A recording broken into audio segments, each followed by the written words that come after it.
Student, class 10 science chapter 2 में हम लोग पिछले 2 वीडियो में काफ़ी चीज़ों को पढ़ा और इसके बाद हम लोग आज पढ़ेंगे पीएच स्केल क्या है ना। पीएच स्केल क्या बताता है? अम्ल की क्षार है ना। पीएच बताता है, पीएच स्केल क्या बताता है ये जान लीजिए कि अम्ल क्षार की पहचान कैसे होती है, यही पीएच स्केल से ही पता चल जाता है। पीएच स्केल जो होता है 0 से 14 डिजिट के अंक छपे होते हैं ऐसे, ठीक है। ये 0 से 14, 0, 1, 2, 3, 4, 5, 6, 7, 8, 9, 10, 11, 12, 13 और ये 14। 0 से 14 तक के अंक होते हैं। जो ये 7 होता है, ये क्या होता है? ये उदासीन। क्या होता है? उदासीन। उदासीन होता है यानी न्यूट्रल। ये जो होता है ना तो अम्ली होगा, ना अम्ली और ना तो क्षारी, ना क्षारी, ना तो क्षारी। ठीक है बेटा, ये ना तो अम्ली होगा ना तो क्षारी होगा। इस प्रकार से हम कह सकते हैं कि पीएच स्केल क्या है। पीएच स्केल जो होता है ये जानते हैं किसी विलयन में, कोई विलयन है, यहाँ हम ले लेते हैं कोई विलयन है, ठीक। किसी विलयन में उपस्थित हाइड्रोजन आयन कितने हैं, H+ आयन कितने हैं, उसकी सांद्रता ज्ञात करने के लिए एक स्केल विकसित किया गया है, जिसे क्या कहते हैं? पीएच स्केल कहते हैं, है ना, जिसे पीएच स्केल कहते हैं।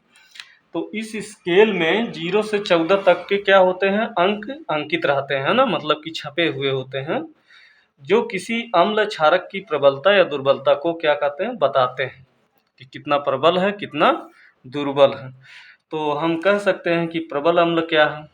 तो प्रबल अम्ल जो होगा, ये जो होता है प्रबल अम्ल, कि जिस विलयन में H+ आयनों की संख्या क्या होगी? अधिक होगी, है ना, वो क्या कहलाएंगे? प्रबल अम्ल कहलाएंगे। यहाँ H+ आयनों की संख्या अधिक है तो क्या कहलाएंगे? प्रबल। और दुर्बल अम्ल कौन होंगे? जब H+ आयनों की संख्या, इसकी आयनों की संख्या कम होगी तो क्या होगा? दुर्बल अम्ल होगा, है ना। प्रबल क्षारक, अब क्षारक की बात आ गई है, तो क्षारक जो होता है किसी विलयन में OH आयनों की संख्या, जैसे ये अम्ल की पहचान कराएगा, है ना, ये अम्ल की पहचान कराएगा कि प्रबल है कि दुर्बल है। अगर H+ आयन अधिक है तो प्रबल अम्ल है, H+ आयन कम है तो दुर्बल अम्ल है। अब यहाँ क्षारक की पहचान कैसे करेंगे? क्षारक, क्षारक, ठीक। अगर किसी विलयन में, ये देखिए, किसी विलयन में OH निगेटिव आयनों की संख्या अधिक है, ठीक है, OH- आयनों की संख्या अधिक है तो ये प्रबल क्षारक होगा, है ना। अगर OH निगेटिव आयनों की संख्या कम है तो दुर्बल क्षारक होगा।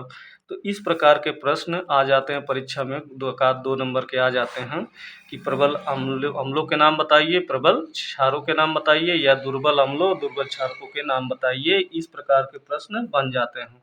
तो सबसे पहले हम लिख लें कि पीएच स्केल क्या है। तो किसी विलयन में उपस्थित, यहाँ लिख लीजिए, किसी विलयन में उपस्थित हाइड्रोजन आयन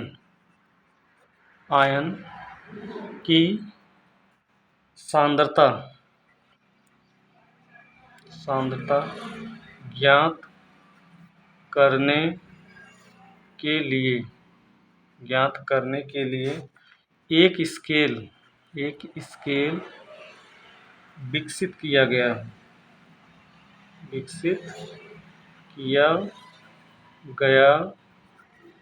है ना, जिसे पीएच स्केल कहते हैं, जिसे पीएच स्केल, यानी स्केल माने पटरी, कहते हैं, है ना, पीएच स्केल कहते हैं। तो जानते हैं क्या होता है इस स्केल में? क्या होता है इस स्केल में 0 से 14 तक अंक छपे होते हैं, पे होते जो किसी अम्ल या क्षारक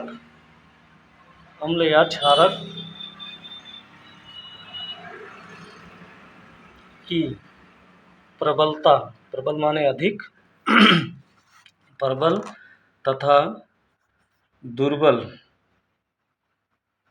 प्रबल तथा दुर्बल के साथ साथ उसके मान को भी बताते हैं ना, उसके मान को भी बताते हैं, मान को भी बताते हैं। ठीक है बेटा, बताते हैं। तो अब आप जान लीजिए प्रबल अम्ल क्या है। प्रबल अम्ल, प्रबल अम्ल जानते हैं, जब मैंने बताया कि H+ आयनों की संख्या अधिक होगी, ये इसमें क्या होता है कि H+ आयनों की संख्या अधिक होती है। क्या होती है? अधिक। तो क्या होते हैं? प्रबल अम्ल होते हैं। प्रबल अम्ल कौन कौन से हैं? ये उदाहरण के तौर पर हम लोग देख लेते हैं। उदाहरण के तौर पर कि HCl प्रबल है, H2SO4 क्या है? प्रबल अम्ल है। नाइट्रिक अम्ल HNO3 ये क्या है? प्रबल अम्ल है ना। तो ये प्रबल अम्ल के बारे में हो गया। अब जान लीजिए कि दुर्बल अम्ल क्या है। दुर्बल अम्ल यानी कमजोर अम्ल। दुर्बल माने कमजोर होता है, गरीबी, है ना, कि मतलब गरीब अम्ल है। तो इसको कह सकते हैं कि H+ आयनों की संख्या क्या होगी? कम होगी। जैसे उदाहरण के तौर पर हम कह लें, उदाहरण के तौर पर दुर्बल अम्ल लिखें तो कौन कौन से हो सकते हैं दुर्बल अम्ल? दुर्बल अम्ल कौन कौन से हो सकते हैं?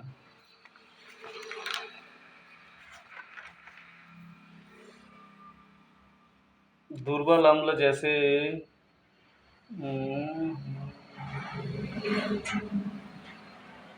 दुर्बल अम्ल, ये एक अम्ल ये भी है HC2H3O2, ये दुर्बल अम्ल है।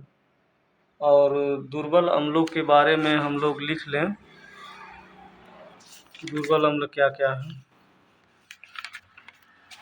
देखिए इसमें दिया होगा। प्रबल अम्ल तो जानते ही हैं, लेकिन दुर्बल अम्ल क्या होता है ये हम लोगों को देखना है।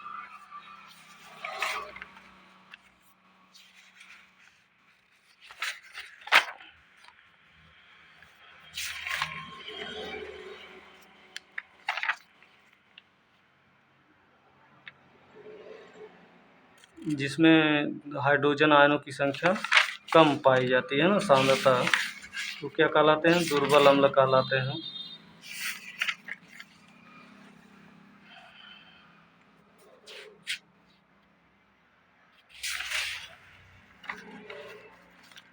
तो ऐसे कुछ दुर्बल अम्ल मिलेंगे जिनमें हाइड्रोजन आयनों की संख्या क्या होती है? कम होती है, तो दुर्बल अम्ल कहलाते हैं। अब जैसे प्रबल क्षारक क्या है ना, प्रबल क्षारक क्या होते हैं? प्रबल क्षारक, प्रबल क्षारक जिसमें OH नेगेटिव आयनों की संख्या अधिक होती है ना, अधिक होती है, वो क्या कहलाते हैं? प्रबल क्षारक कहलाते हैं। उदाहरण के तौर पर प्रबल क्षारक के बारे में देख लेते हैं। प्रबल क्षारक होता है जैसे NaOH, क्या है? प्रबल क्षारक है ना। इस प्रकार से प्रबल क्षारक NaOH हो गया। ठीक, अब दुर्बल क्षारक देख लीजिए। दुर्बल क्षारक, दुर्बल क्षारक जिसमें क्या होता है? OH नेगेटिव आयनों की संख्या क्या होती है? कम होती है ना।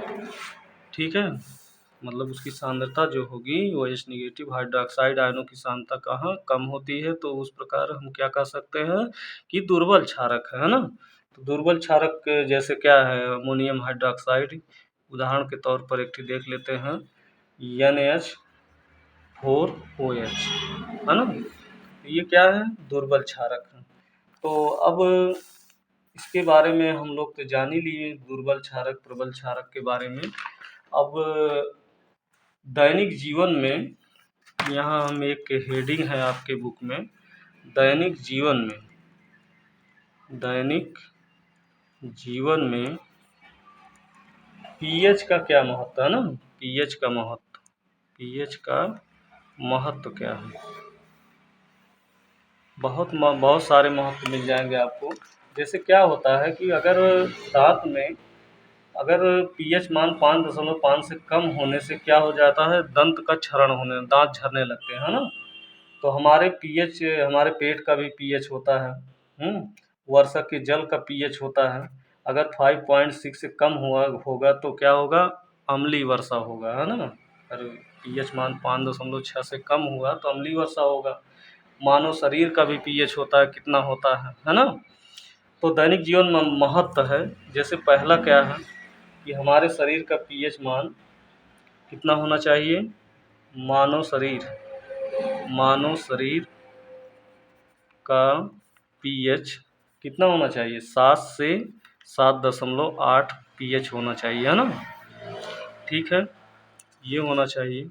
अब इसके बाद दूसरा भी देख लेते हैं कि वर्षा का जो जल होता है, वर्षा का जल, अगर वर्षा का जल 5.6 से कम हुआ पीएच, है ना, पीएच जो होता है इससे कम है, पीएच कम पर है क्या होगा, अम्लीय वर्षा होगा। इतने पीएच कम पर अम्लीय वर्षा होगा, है ना। अम्लीय वर्षा होगा यानी दूषित वर्षा, जिससे क्या होती है, मछलियाँ मर जाती हैं, अम्लीय वर्षा होगा। ठीक।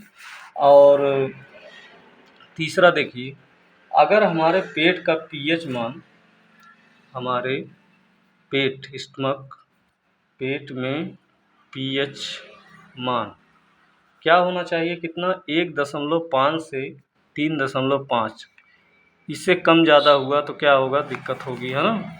इतना पीएच होना चाहिए।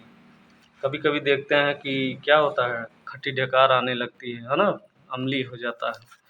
तो इस प्रकार क्या होता है, पीएच मान 1.5 से 3.5 के बीच होना चाहिए। तो जैसे चौथा भी देख लेते हैं कि मुंह का पीएच मान कितना होना चाहिए, मुंह का पीएच मान कितना होना चाहिए, 5.5। अगर इससे कम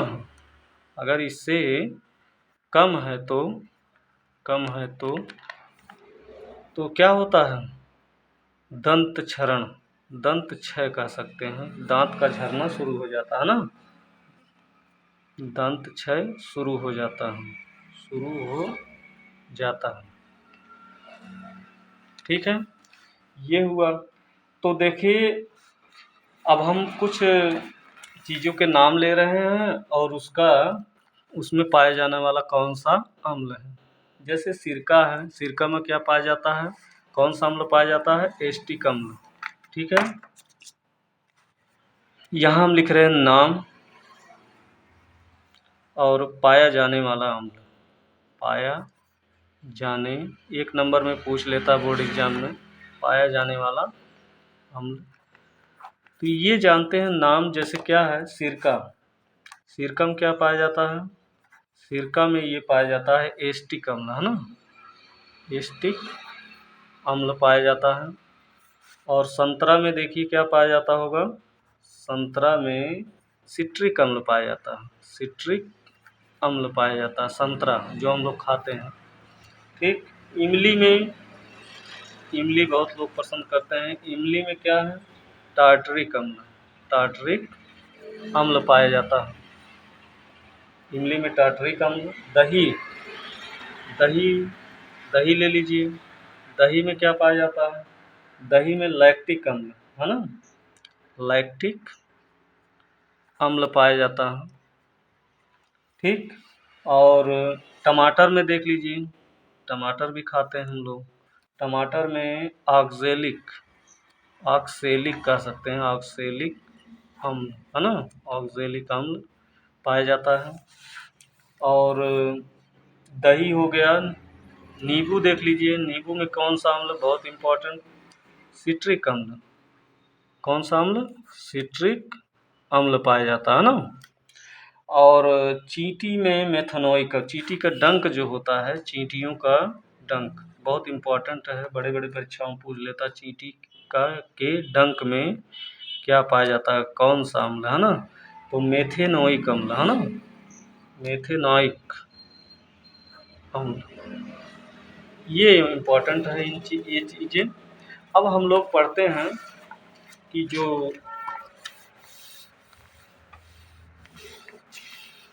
केमिकल है ना, जैसे सोडियम हाइड्रोक्साइड का उपयोग, ठीक है, ये दे दिया गया है। अम्ल, उनके अम्ल क्षार के उपयोग है ना, साधारण नमक के रसायन, कच्चा पदार्थ, धोने वाले उपयोग पढ़ेंगे हम लोग, विरंजक चूर्ण के बारे में ये सब पढ़ना है, नमक रसायन, ठीक है। ये सब चीज़, जैसे सोडियम हाइड्रोक्साइड ले लेते हैं। सोडियम हाइड्रोक्साइड का उपयोग दैनिक जीवन में क्या उपयोग है, अब लिखते हैं सोडियम हाइड्रोक्साइड है ना, हाइड्रोक्साइड यानी NaOH जिसे कहते हैं, NaOH, ठीक, का उपयोग, क्या उपयोग होता है इसका? उपयोग क्या किया जाता है ना, धातुओं से ग्रीज हटाने में है ना, ग्रीज जो उसमें कचड़ा वचड़ा होता है, ग्रीज हटाने के लिए किया जाता है। और साबुन और अन्य चीज़ों में क्या किया जाता है, साबुन, मान लीजिए साबुन और अपमार्जक में बनाने में किया जाता है, ठीक है। जैसे धुलने वाली चीज़ों में, जो साफ सफाई करने वाली चीज़ें हैं, ठीक है, वो उनमें उपयोग किया जाता है। इसका उपयोग कागज़ में बनाने में भी किया जाता है, हाँ, और फाइबर भी बनाया जा सकता है, ठीक। तो पहला उपयोग हम लिखते हैं दैनिक जीवन में, धातुओं से ग्रीज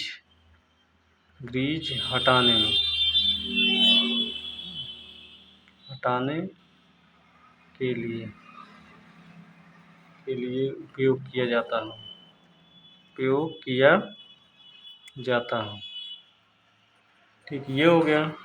साबुन तथा अपमार्जक, मतलब साफ सफाई करने वाली चीज़ों में उपयोग किया जाता है। साबुन तथा अपमार्जक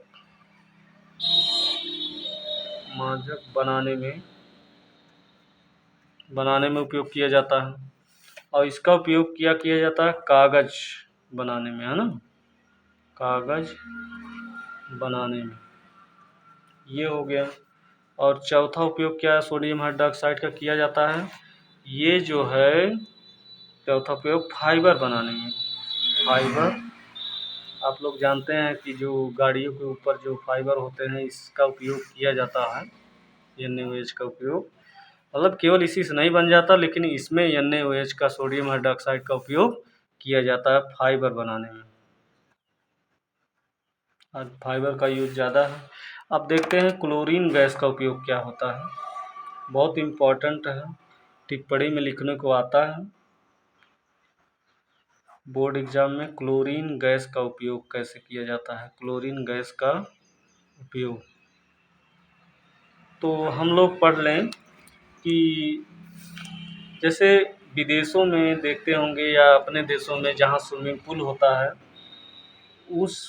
उसको जल ताकि गंदा ना हो, पानी गंदा ना हो, तो उसमें क्या क्लोरीन मिला दिया जाता है ना, जल को स्वच्छ करने में, स्विमिंग पूल में कह सकते हैं, स्विमिंग पूल में किया जाता है इसका उपयोग, ताकि पानी स्वच्छ रहे, है ना, ठीक है। दूसरा, जल को स्वच्छ करने में, है ना, जल को स्वच्छ करने में इसका उपयोग किया जाता है ना, और स्वच्छ करने में, ठीक। और एक होता है कीटाणुनाशक, PVC, पॉलीविनाइल क्लोराइड, है ना, और एक होता है CFC, और PVC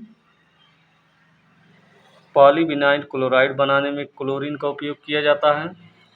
और CFC है क्लोरोफ्लोरोकार्बन, CFC, यस, है ना, इसका उपयोग और कीटाणुनाशक बनाने में किया जाता है ना, कीटाणुनाशक बनाने में किया जाता है। तो मतलब क्लोरीन गैस का उपयोग स्विमिंग पूल में और जल को स्वच्छ करने में किया जाता है, पॉलीविनाइल क्लोराइड बनाने में, क्लोरोफ्लोरोकार्बन बनाने में, ये कीटाणुनाशक बनाने में, अन्य चीज़ों में ये क्लोरीन गैस का उपयोग बहुत महत्वपूर्ण योगदान है इन क्लोरीन का। तो इनमें क्या किया जाता है, उपयोग किया जाता है। ठीक है। अब हाइड्रोजन गैस का उपयोग कहाँ किया जाता है? हाइड्रोजन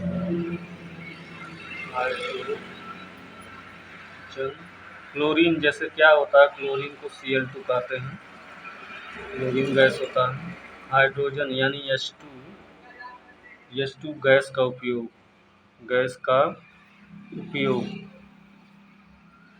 H2 गैस का उपयोग कैसे करेंगे? H2 गैस का उपयोग जो होता है, पहला तो हम लोग केमिस्ट्री में पढ़े होंगे कि हाइड्रोजन गैस है ना, ईंधन बनाने में किया जाता है। ठीक है। जो ईंधन होता है, स्वच्छ ईंधन संतृप्त हाइड्रोकार्बन का बनता है, तो हाइड्रोजन उसमें शामिल है। हाइड्रोजन गैस का उपयोग उसमें किया जाता है ईंधन बनाने में। और दूसरा जो होगा, इसका उपयोग खाद के लिए अमोनिया बनाने में किया जाता है ना। क्या है? खाद के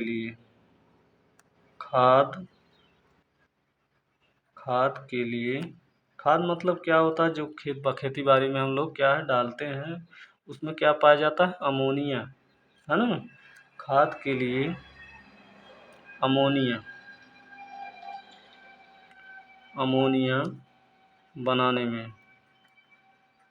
बनाने में इसका उपयोग किया जाता है। तो इसके बाद जानते हैं क्या आता है, हाइड्रोक्लोरिक अम्ल, इसका उपयोग क्या है ना। हाइड्रोक्लोरिक HCl का उपयोग कहाँ किया जाता है? हाइड्रोक्लोरिक अम्ल का उपयोग, यानी हाइड्रोक्लोरिक यानी HCl, बहुत इम्पोर्टेंट है। HCl का उपयोग कहाँ किया जाता है? दवा बनाने में उपयोग। ठीक है। इसका उपयोग कहाँ किया जाता है? सबसे बड़ी बात है कि बहुत सारी दवाइयों में इसका उपयोग होता है। दवा के निर्माण में इसका उपयोग किया जाता है। और इसके बाद जो है, सौंदर्य प्रसाधन में, अमोनियम क्लोराइड के निर्माण में, है ना, और इस्पात की सफाई में। ठीक, अमोनियम क्लोराइड के निर्माण में और इस्पात माने लौह पदार्थ जो होते हैं, जो धातुएं होती हैं, उनकी सफाई में भी इसका उपयोग किया जाता है। क्योंकि ये क्या होता है, प्रबल अम्ल होता है, वो क्या करता है, साफ कर देता है। दूसरा है सौंदर्य, जो ब्यूटी पार्लर आजकल देख रहे हैं, सौंदर्य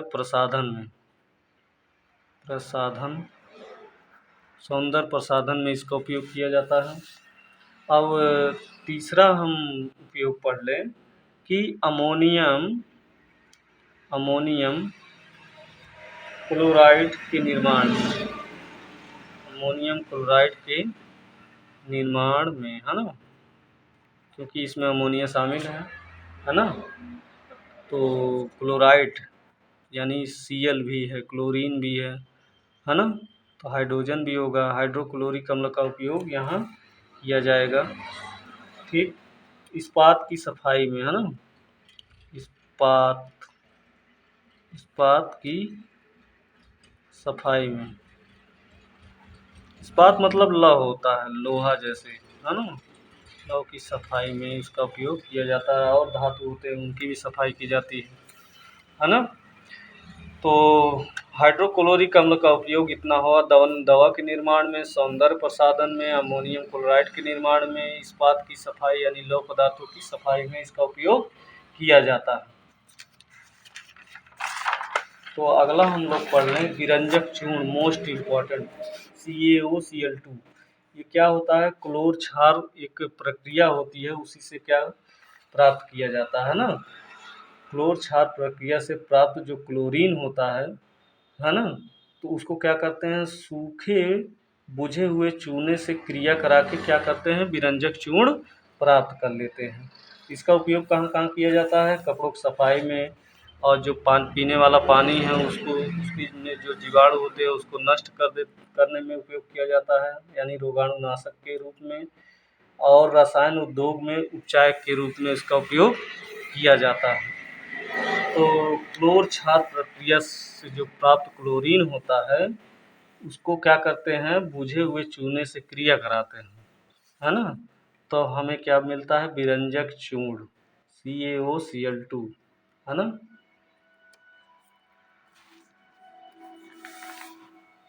विरंजक चूर्ण, विरंजक चूर्ण यानी CaOCl2, ठीक।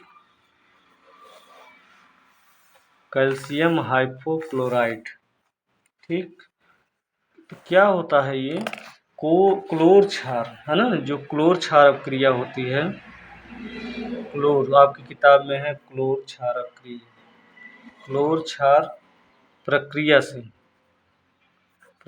से प्राप्त क्लोरीन, है ना, जो क्लोरीन प्राप्त क्लोरीन जो होता है, उसको प्राप्त क्लोरीन को सूखे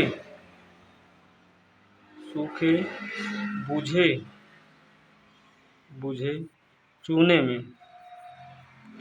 की क्रिया से, कह सकते हैं चूने की क्रिया से ये विरंजक चूर्ण प्राप्त किया जाता है ना, विरंजक चूर्ण प्राप्त किया जाता है। तो मतलब क्लोर क्षार प्रक्रिया से जो क्लोरीन हमें मिलेगा उसको क्या कर देंगे, बुझे हुए चूने के साथ क्या होता है, क्रिया करा देंगे, तो हमें क्या मिलेगा, हमें मिलेगा ये विरंजक चूर्ण। जैसे हम क्रिया करा के देख लें, ये बुझा हुआ चूना है ना, बुझा हुआ क्या है, चूना, CaOH का होल ट्वाइस, और इस पे जो क्लोरीन प्राप्त होगा Cl2, ये जब बनाएगा तो CaO यहाँ से एक निकल जाएगा, है ना। अब Cl2 भी आ गया इसके साथ, बचा क्या, बचा हमारा एक पानी यानी H2O और निकलेगा, है ना। मतलब कि कुल मिला के बुझे हुए चूने से जो प्राप्त क्लोर क्षार प्रक्रिया से प्राप्त जो क्लोरीन है उससे हम अब क्रिया कराएंगे, है ना। अब क्रिया कराएंगे तो क्या मिलेगा, ये मिलेगा हमें विरंजक चूर्ण, है ना, विरंजक चूर्ण, और कुछ पानी की मात्रा प्राप्त होगी, है ना। CaO इसके साथ हो हुआ, है ना, ये एक वो बचा है तो H2O बचेगा, ये इसके साथ हो लेगा CaOCl2, तो कैल्शियम हाइपोक्लोराइड जिसे कहते हैं। तो इसका उपयोग कैसे किया जाता है, इसका उपयोग जो होता है कपड़ों की सफाई में, है ना, कपड़ों की सफाई में किया जाता है, और किस में किया जाता होगा, जीवाणुओं, पानी में उपस्थित जीवाणुओं को नष्ट करने में, है ना, पानी में उपस्थित जीवाणुओं को नष्ट करने, ठीक। और तीसरा रोगाणुनाशक के रूप में, जो रोग होने वाले हैं उसको क्या कर देता है, रोग होने वाले जो जीवाणु होते हैं उसको नाश कर देता है, नष्ट कर देता है ना। तो चौथा है रसायन उद्योग में उपचायक के रूप में, है ना, जो रसायन उद्योग होता है, फैक्ट्री होती है, रसायन उद्योग में जो उपचायक के रूप में किया जाता है ना। इस प्रकार से हमारा ये विरंजक चूर्ण हो गया। तो विरंजक चूर्ण के बाद क्या आता है, ये आता है बेकिंग सोडा। बेकिंग सोडा को हम क्या कहते हैं, खाने वाला सोडा भी कहते हैं, है ना। तो ये जो होता है, ये सोडियम हाइड्रोजन कार्बोनेट, जिसे खाने वाला सोडा भी कहते हैं, इसका NaHCO3 फॉर्म सूत्र होगा। NaHCO3 NaHCO3 पढ़ते हैं बेकिंग सोडा। बेकिंग सोडा क्या है? बेकिंग सोडा को हम क्या कहते हैं, खाने वाला भी सोडा कहते हैं, खाने वाला सोडा। इसे और के नाम से जाना जाता, बेकिंग सोडा, खाने वाला सोडा। और इसका रासायनिक नाम क्या है? रासायनिक नाम है सोडियम। इसका नाम है सोडियम हाइड्रोजन नाम, ठीक है। सोडियम हाइड्रोजन जो सूत्र वाला नाम है, सोडियम हाइड्रोजन कार्बोनेट। इसी यही खाते हैं, खाने वाला सोडा दुकान पे मिल जाएगा, ठीक। Sodium hydrogen H carbonate CO3, NaCO3 हो गया। यही है खाने वाला सोडा। तो ये प्राप्त कैसे किया जाता है? जो प्राप्त हो करने का एक तरीका है कि जो NaCl नमक है, और फिर पानी है, इसके बाद कार्बन डाइऑक्साइड है, और प्लस अमोनियम, ठीक है। ये बनाएगा क्या? NH4Cl, NH4Cl, ठीक है, अमोनियम क्लोराइड, और प्लस NaHCO3, NaHCO3। यही हमारा क्या है, खाने वाला सोडा, ठीक है। क्या है? खाने वाला सोडा। मतलब कि जब हम अब क्षारक में क्या क्या लेंगे, नमक, पानी, कार्बन डाइऑक्साइड, अमोनिया, ठीक है। तो इसको लेंगे तो ये हमें दो चीज़ प्राप्त होगा, है ना, अमोनियम क्लोराइड, और उसके बाद खाने वाला सोडा सोडियम हाइड्रोजन कार्बोनेट प्राप्त होगा, ठीक है।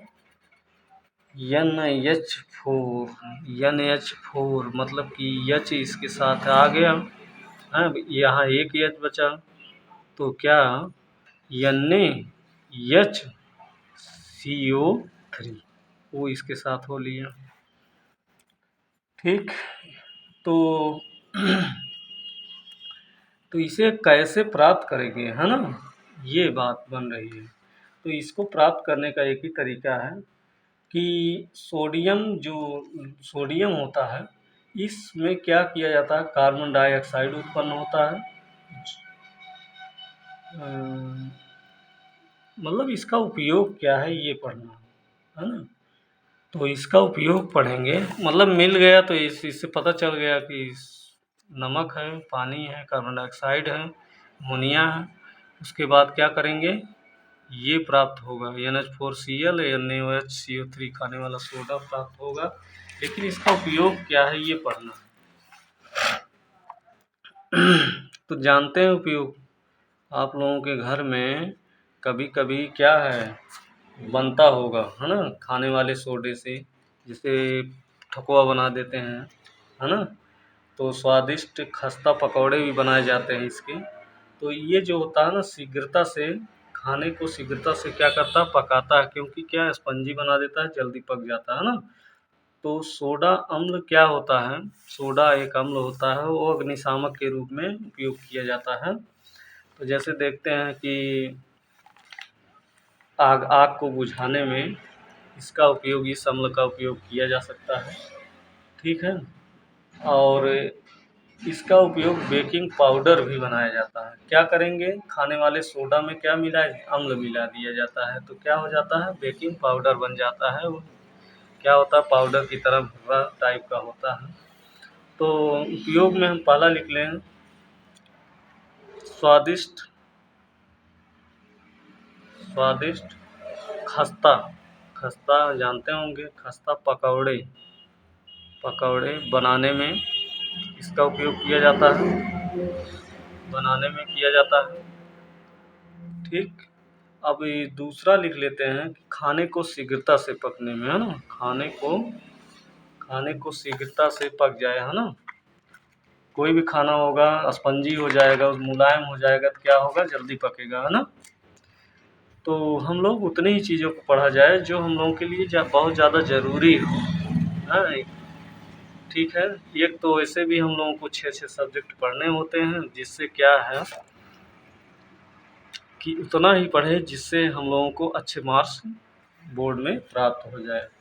तो खाने को शीघ्रता से पकाने में, खाने को शीघ्रता से पकाने में इसका उपयोग किया जाता है ना। स्पंजी हो जाता है मतलब फूल जाता है, मुलायम हो जाता है, ठीक।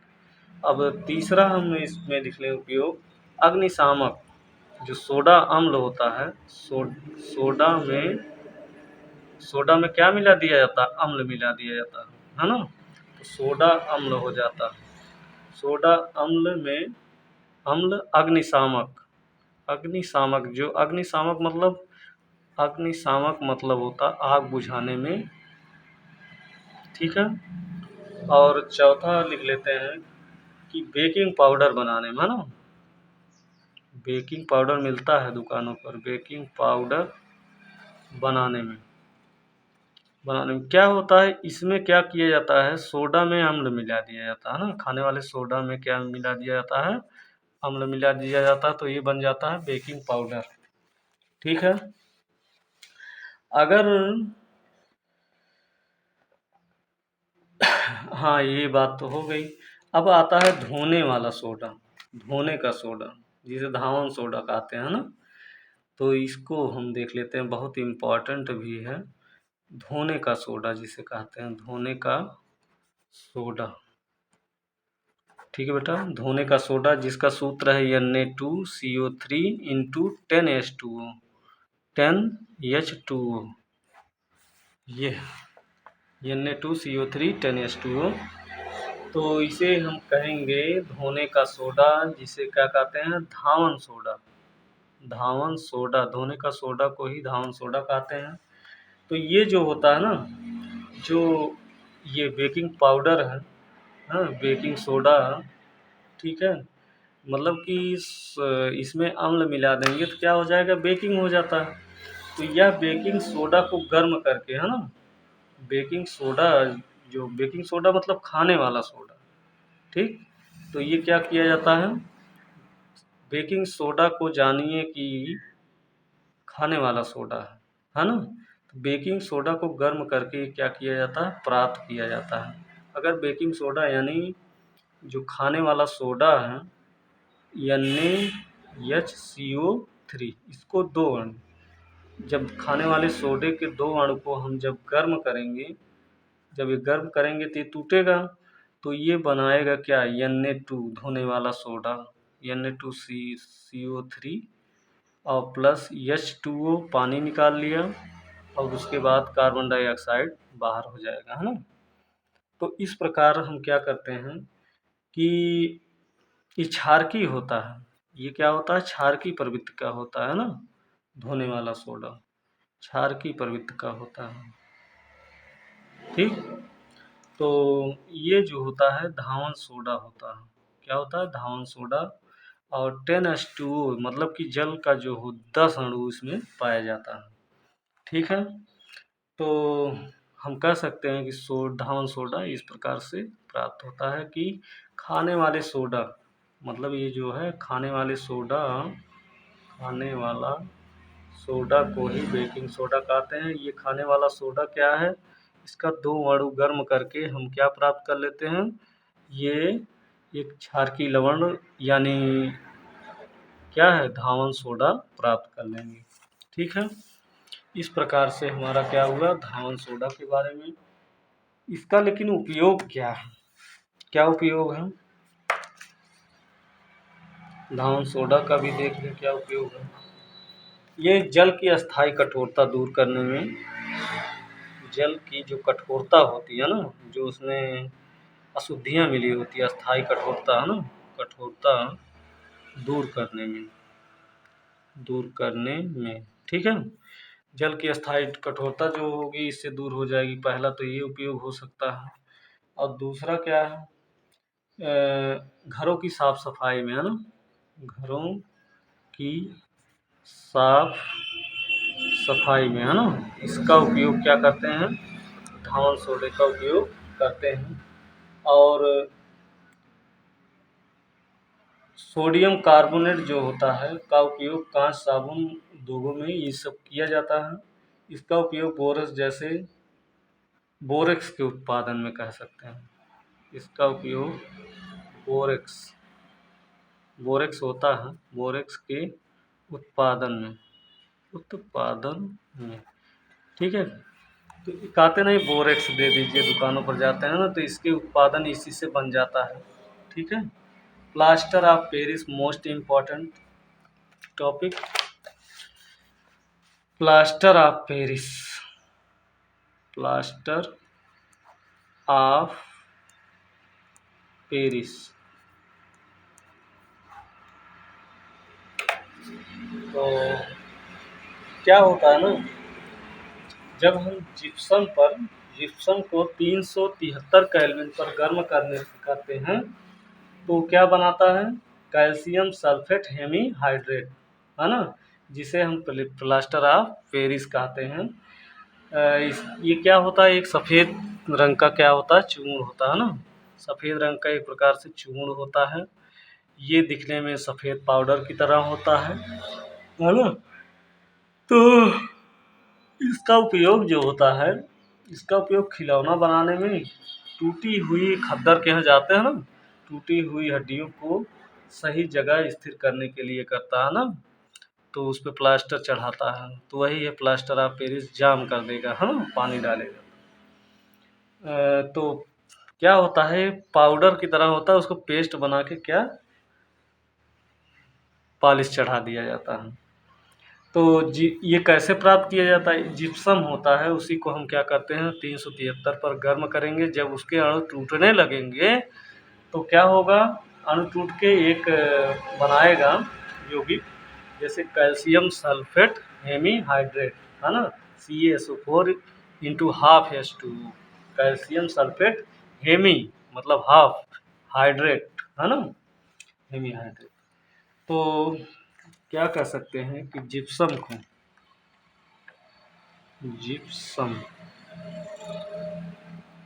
जिप्सम को 373 केल्विन पर गर्म करने से यह जल के 10H2 हाफ H2 है ना, तो यह जल के अणुओं अणुओं का त्याग करके क्या बनाता है, त्याग करके कैल्शियम सल्फेट हेमीहाइड्रेट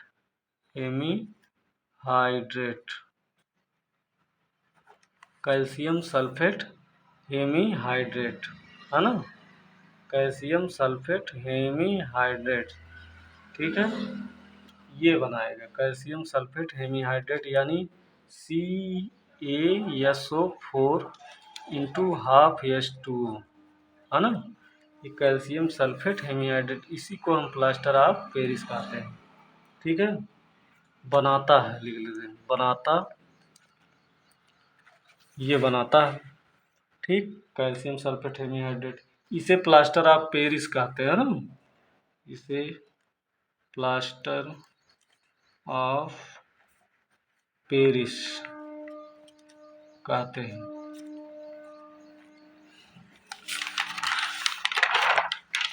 ठीक, लेकिन इसका उपयोग ये क्या होता है, सफ़ेद चूर्ण होता है ना, ये सफ़ेद चूर्ण होता है, मतलब जैसे क्या होता है, सफ़ेद चूरन की तरह कह सकते हैं। इसका उपयोग क्या है, तो टूटी हुई हड्डियों को सही जगह स्थिर कर रखने के लिए किया जाता है ना, टूटी हुई